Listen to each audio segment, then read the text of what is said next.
La conclusion est là. Maurice Kamto, en tant que citoyen camerounais, peut se présenter à l'élection présidentielle. Pourvu qu'il réunisse les 300 candidatures à raison de 30 candidatures par juin.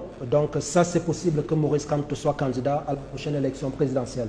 Maintenant, le MRC, qui n'a pas d'élu en son sein, est disqualifié. Ça, c'est la loi qui le dit. Et malgré le fait que Maurice Kamto promette l'enfer à Vision 4, selon son dernier communiqué, son récent communiqué, eh bien, voilà la vérité qui est nécessaire de faire savoir aux téléspectateurs aujourd'hui. Maurice Kamto, en tant que personne, peut être candidat. Il a tous ses droits citoyens qui lui confèrent cette possibilité-là. Donc, le débat est clos, quel que soit ce que l'administration peut penser ou peut mener comme manœuvre. Donc, le problème de Kamto, enfin du MRC, est réglé là. Non, je voudrais que vous dissociez les deux, justement. D'abord de Kamto, après du MRC. Je vais parler du MRC. J'ai dit bien, le problème du MRC est résolu. Le MRC n'a pas d'élu. Il ne peut pas présenter un candidat suivant le filtre là. Maintenant, quant à M. Kamto, moi, je ne sais même pas quel problème il veut poser. Et il y a Denise Aterna qui était du MRC qui a mon télé.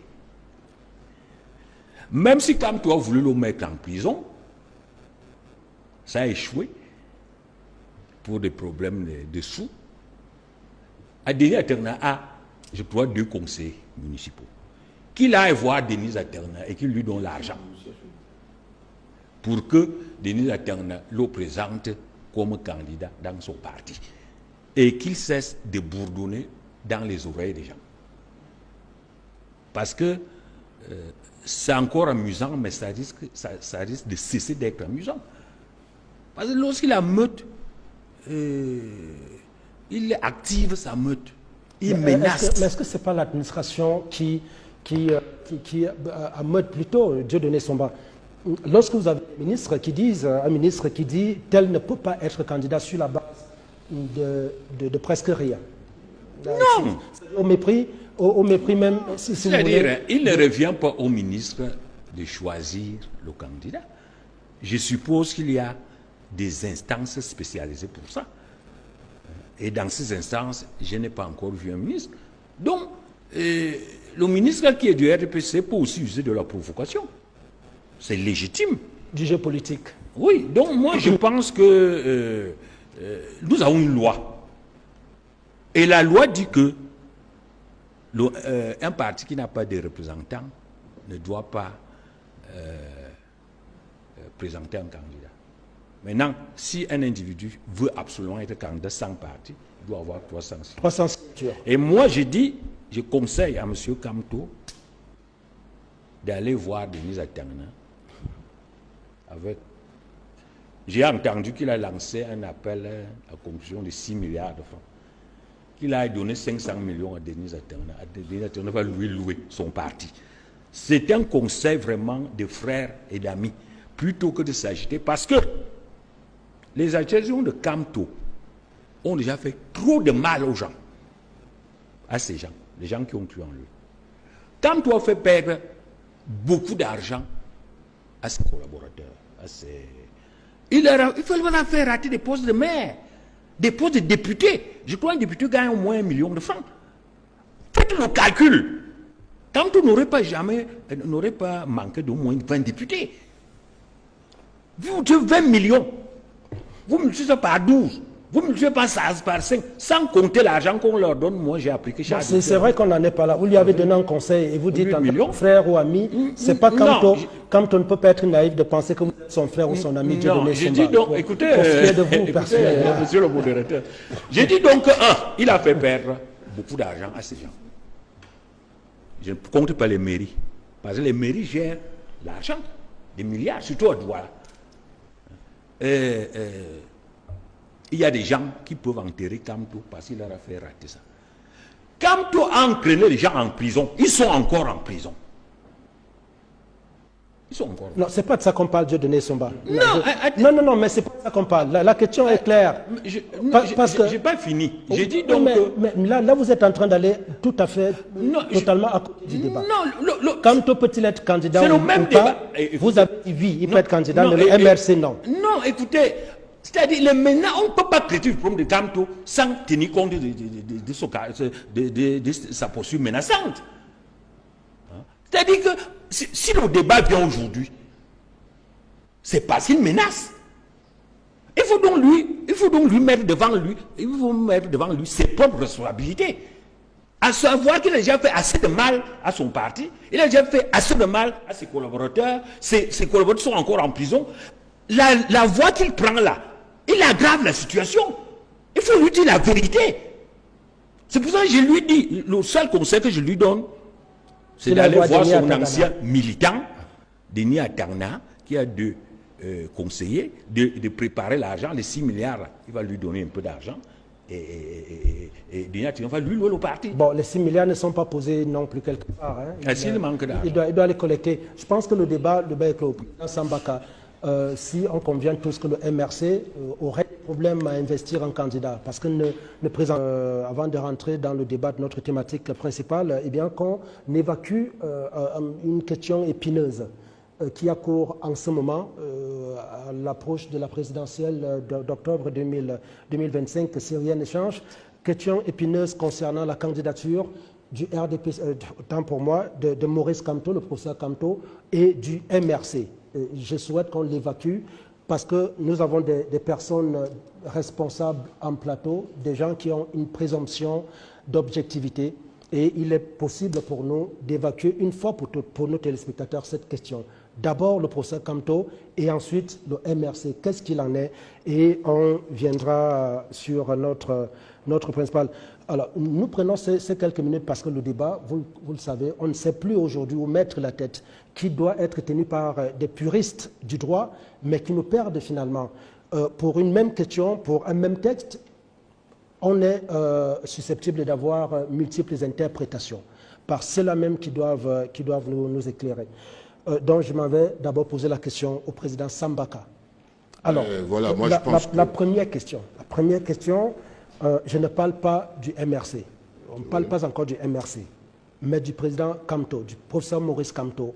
Peut-il, au vu de la loi électorale, être candidat ou pas à la prochaine élection présidentielle? Ben, pour moi, oui, il peut être candidat.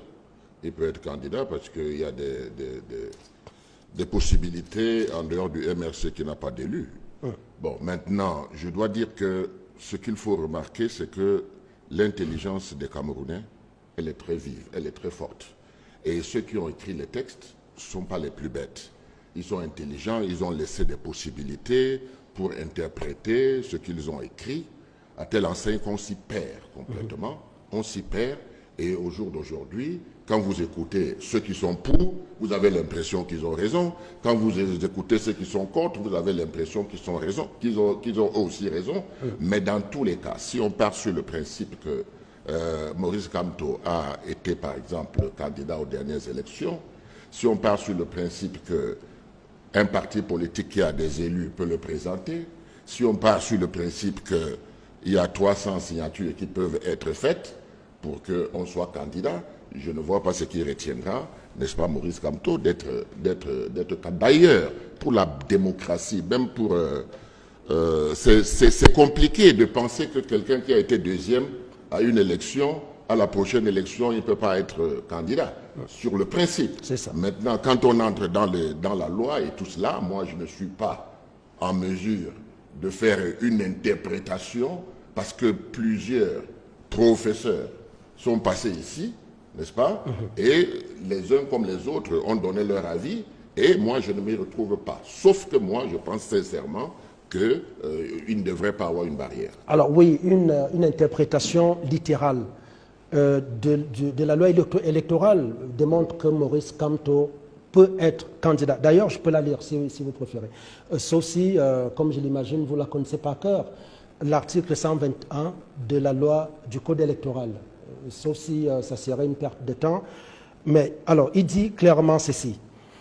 Les candidats peuvent être soit investi par un parti politique, soit indépendant à condition d'être présenté comme candidat à l'élection du président de la République par au moins 300 personnalités originaires de toutes les régions. C'est de ça que parle le président Sambaka, à raison de 30 par région et possédant la qualité soit de membre du Parlement ou d'une chambre consulaire, soit de conseiller régional ou de conseiller municipal, soit de chef traditionnel de premier degré. Alors, le débat devrait être clos si on s'arrête là. C'est-à-dire s'il est capable de présenter, de réunir ou d'engranger ces 300 signatures, il n'y a pas de débat. Je m'avais posé la question au président Samuel Billon. La même question sur le professeur Kamto. En tant que personne, peut-il être candidat ou pas, au vu de ce code électoral?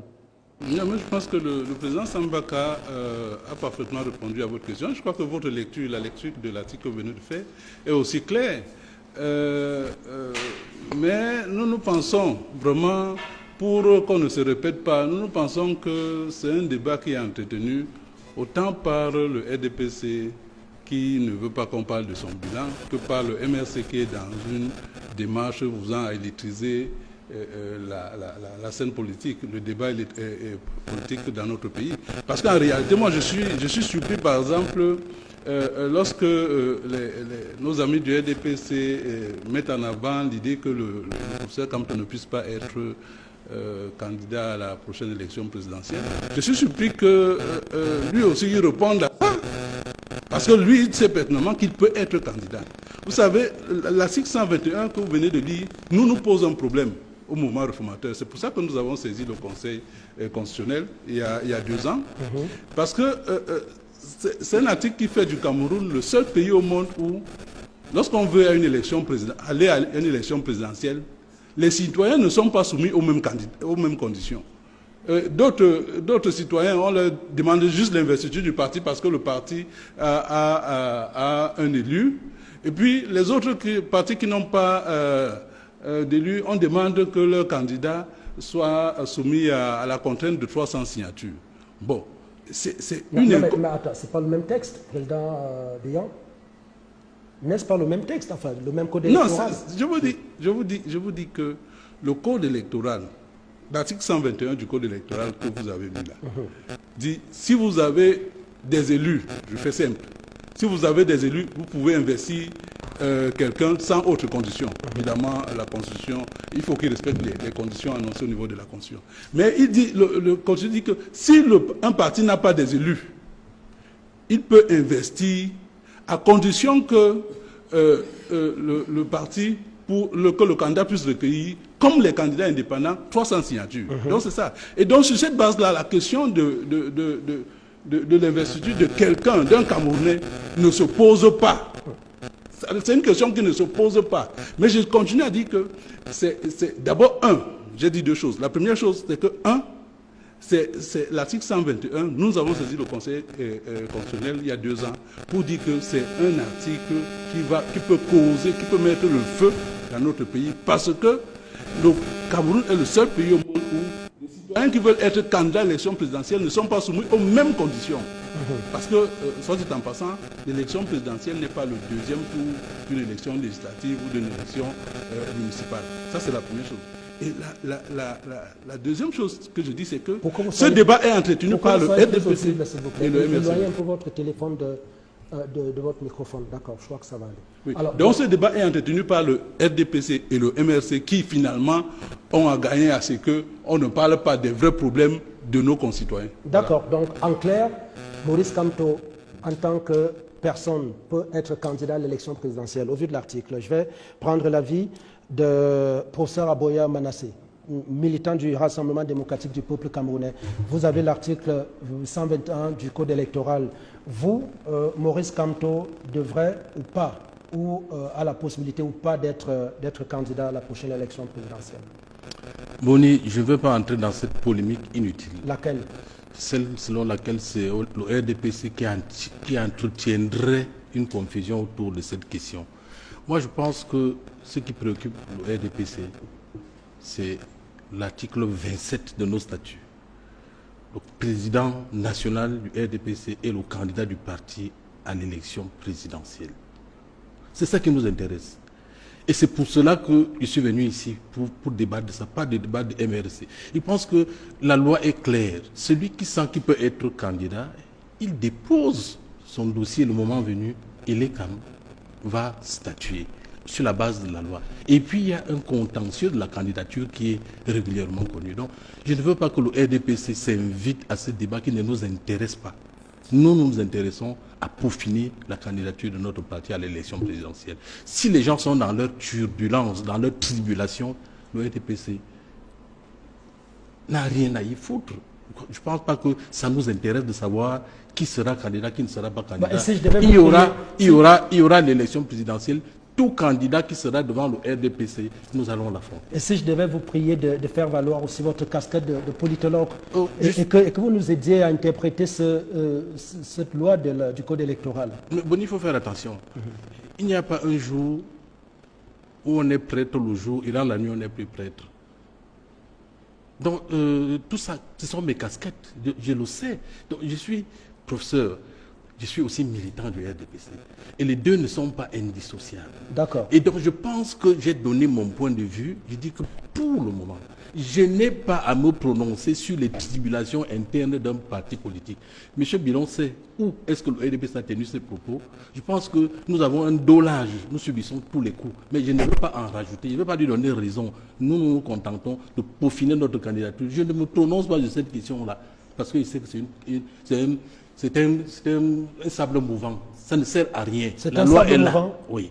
La loi est là. D'accord. La personne qui est candidate doit se déclarer et l'ECAM va, sur la base de la loi, établir la liste des candidats à l'élection présidentielle. C'est ça qui préoccupe le RDPC pour lequel je suis ici sur ce plateau. Tout à fait. Alors, on peut comprendre que Maurice Kamto peut sereinement se préparer pour l'élection présidentielle si vous invoquez la loi et si on la lit sans interprétation. Alors, il reste qui? Avant de donner son bas. Oui. Il reste lui? Oui, bien sûr qu'il va nous dire. Je voudrais d'abord accueillir François Mbala Mokongo. Je vous l'ai dit, les juristes et conseiller régional du centre. Merci d'être là, cher René. Bonjour, bienvenue. Merci Boni de m'avoir une fois de plus convié à ce plateau. Je profite pour dire bonjour à nos nombreux téléspectateurs et notamment ceux de mon Union Esso natal en général et la section de l'Union Esso centre en Balmayo en particulier. Vous comprenez pourquoi nous préparons la célébration du 40e anniversaire du RDPC. L'un des points que vous avez inscrit absolument à l'ordre du jour de l'émission. D'ailleurs, c'est le principal point d'ailleurs. Hein. Donc, merci à vous. Dieudonné Somba, vous êtes toujours là. Merci et bonjour, bienvenue. Bonjour, bienvenue. Je voulais te rappeler que la loi évoquée que vous avez... Non, avant vous. Vous savez, c'est vous le consultant et nous clôturons généralement par d'accord, vous. ok. D'accord. Donc, prenons le professeur Claude Abbé. À ce sujet, au sujet d'une probable candidature ou pas du professeur Maurice Kamto à l'élection présidentielle. Alors, lui, il ne dissocie pas sa casquette de politologue à celle de militant du RDPC, de modeste militant du RDPC, pour le reprendre.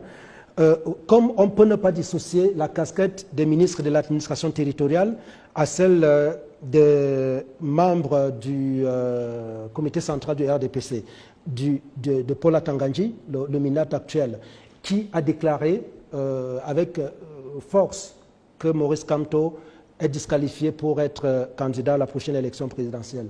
Professeur Abbé, est-ce qu'on peut trancher ce débat une fois pour toutes? Vraiment, aidons nos téléspectateurs qui nous regardent. Est-ce qu'il existe un débat d'abord? Oui, bien sûr. À mon avis, non. Il n'en existe pas un. Pourquoi? C'est-à-dire, il ne faut pas confondre une controverse avec une démarche politico-politicienne d'un parti politique. C'est-à-dire, ou même d'un candidat, de mon point de vue, en face de ses propres turpitudes. C'est-à-dire que, pour ma part, quand on a connaissance des lois, notamment de cet article 121 du Code électoral, il n'y a pas de discussion si M. Kamto, en tant que citoyen camerounais, peut être ou non candidat à l'élection présidentielle. Moi, je ne comprends pas là où il y a un problème là-dedans. Parce qu'en tant qu'acteur politique, le parti auquel il préside au Destiné est un parti disqualifié d'office, parce que n'ayant pas, si on s'en tient au texte... C'est le deuxième volet de notre question. Permettez-moi, les deux sont liés, hein, c'est-à-dire que c'est tellement lié qu'il va être difficile de parler de l'un comme de l'autre. Étant disqualifié, et c'est justement sa disqualification qui fait en sorte qu'il y ait l'ensemble de ces manœuvres visant à en faire un enjeu qui est une histoire de vie ou de mort d'homme, à mon avis. Qu'est-ce qui est disqualifié, professeur Abbé? Le parti ou Maurice Kamto? Le parti auquel M. Kamto préside au Destiné, lui est disqualifié pour cette présidentielle. Ça, il n'y a pas au terme de la loi. Et par contre, il existe des provisions qui permettent justement de montrer que M. Kamto est un acteur politique qui a le capital sympathique virtuel qu'on lui reconnaît à travers justement les 300 signatures à raison... Virtuel parce que justement au niveau des réseaux sociaux, il est le président élu des réseaux sociaux. Maintenant, dans les faits, puisqu'il est là en face d'une situation où la loi lui dit, si tu veux être candidat, il ne te reste que deux possibilités. Soit tu trouves un parti qui va t'héberger, qui aurait qui a déjà des élus. Qui possède des élus. Soit alors, tu procèdes dans la logique d'une candidature indépendante, qui est celle de recueillir 300 signatures à raison de 30 par région. Et ça montre, de mon point de vue, j'aurais été à sa place et je ne suis pas son conseiller, mais je pense que pour la statue politique qu'il revendique, pour ma part, recueillir ces 30 signatures par région montrerait la légitimité qui est la sienne, et ça aiderait le jeu démocratique au Cameroun à prendre un autre envol, pour qu'on sente vraiment qu'il y a ce jeu-là. Parce que si on veut représenter l'ensemble du Cameroun et qu'on n'arrive pas à réunir 300 signatures sur les 30 millions de Camerounais qui existent, ou peut-être sur les 3000 qui sont susceptibles de pouvoir vous accorder leur signature, il y a un problème. Donc, de mon point de vue, le débat sur est-ce qu'il peut être candidat ou non, il n'a pas cessé d'être un citoyen camerounais. C'est un citoyen camerounais qui jouit de tous ses droits et de tous ses devoirs. Et donc qui peut être candidat. Tout à fait. Qui a des ouvertures pour être candidat. Il n'y a aucun doute à ce niveau-là. D'accord. François Mbalama Congo, on avait décidé d'ouvrir par cette question très lancinante sur une probable candidature ou pas du professeur Kamto.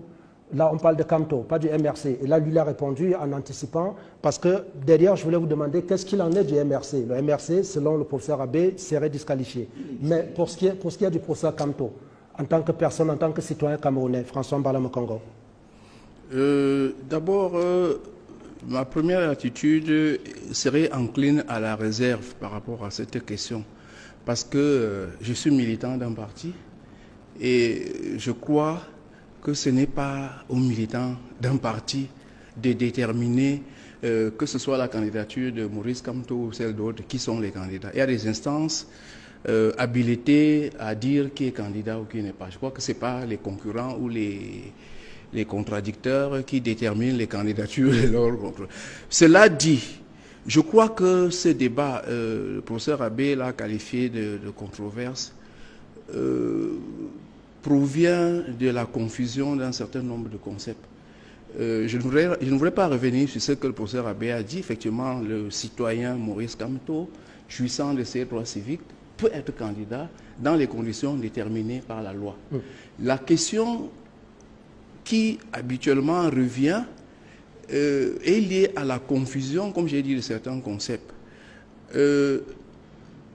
La confusion entre le fameux mandat impératif nul et l'adhésion d'un élu d'un parti vers un autre parti. Est-ce que cette adhésion qualifie ce parti pour investir? Moi, j'ai entendu des choses terribles. Juridiquement et très modestement, j'ai dit c'est un débat vil. Parce que le prétendu mandat impératif qui est nul concerne la perte, l'exclusion ou la démission d'un militant d'un parti politique qui ne peut pas perdre sa casquette d'élu. Nous connaissons la jurisprudence Soman avec l'UPC qui ont été radiés de l'UPC, qui ont perdu leur casquette de député. Je crois que c'est ce problème que règle la nullité du mandat impératif. Maintenant, j'ai entendu dire que non, si un député, un élu migre vers un parti, cela qualifie ce parti. Non, juridiquement. Parce que si un député X, parce que les députés appartiennent d'abord au parti. Parce que si cela était cela, on ne parlerait même pas de groupe parlementaire pour parler de l'Assemblée.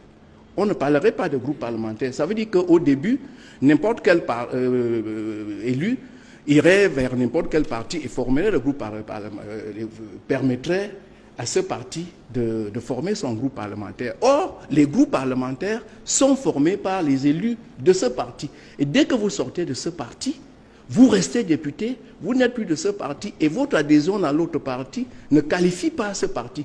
Imaginons qu'un parti X perde 15-20 députés et que ces députés aillent adhérer à un autre parti. La question que je pose, est-ce que ce nouveau parti est qualifié à constituer un groupe parlementaire?